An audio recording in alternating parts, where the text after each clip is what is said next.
নমস্কার বন্ধুরা, সুবলয় রান্নাঘরে আপনাদের স্বাগত। আজ বানাবো আমি পুঁই শাক দিয়ে এই শুকনো চিংড়ি। নিয়ে নিয়েছি এক মুঠো চিংড়ি মাছ আছে, একটা ছোট সাইজের বেগুন, এক পিস কুমড়ো আছে, একটা মাঝারি আলু আছে। প্রথমে আমি চিংড়ি মাছটাকে ফুটন্ত জলে একটু ভিজিয়ে রাখবো 5 মিনিট। দিয়ে দেবো ফুটন্ত জল। 5 মিনিটের মতন আমি ভিজিয়ে রাখবো চিংড়ি মাছটাকে। 5 মিনিট ভিজিয়ে রাখলে একটু হলেও নরম হবে। চিংড়ি মাছটাকে আমি 6 থেকে 7 বার জলে ভালো করে ধুয়ে নিয়েছি। এক এক সময় বালি থাকে। কড়াটা গরম হয়ে গেছে, দিয়ে দেবো সর্ষের তেল। তেলটা গরম হয়ে গেছে, চিংড়ি মাছটাকে ভেজে নিচ্ছি। চিংড়ি মাছে আমি অল্প হলুদ আর লবণ দিয়েছি। চিংড়ি মাছটা ভাজা হয়ে গেছে, আমি তুলে নেব। দিলাম অল্প তেল। তেলটা গরম হয়ে গেছে, দিয়ে দিলাম 5 ফোড়ন।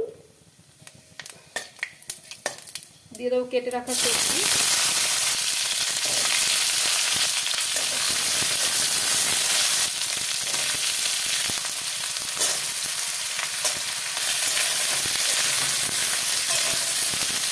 দেবো অল্প হলুদ।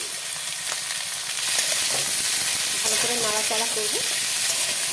আমার সবজিটা পুরো ভাজা হয়ে গেছে, দিয়ে দেবো জিরে গুঁড়ো অল্প, দিলাম অল্প ধনে গুঁড়ো, দিলাম হলুদ, দেবো অল্প জল। জল দিয়ে ভালো করে মশলাটাকে কষাবো সবজির সাথে। দিয়ে দেবো কাঁচা লঙ্কা বাটা, দিয়ে দিলাম কেটে রাখা পালং শাক,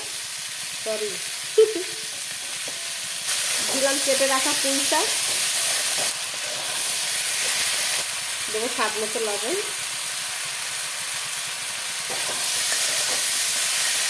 দিলাম অল্প জল। জল দিয়ে সেদ্ধ হতে দেবো সবজিগুলোকে।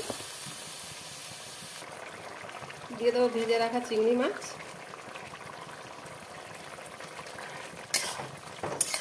মাখো মাখো করে নামাতে হবে আমাকে।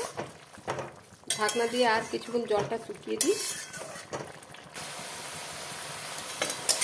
আমার শুকনো চিংড়ি মাছের রেসিপিটা রেডি হয়ে গেছে। আমি অন্য একটা পাত্রে ঢেলে নেব।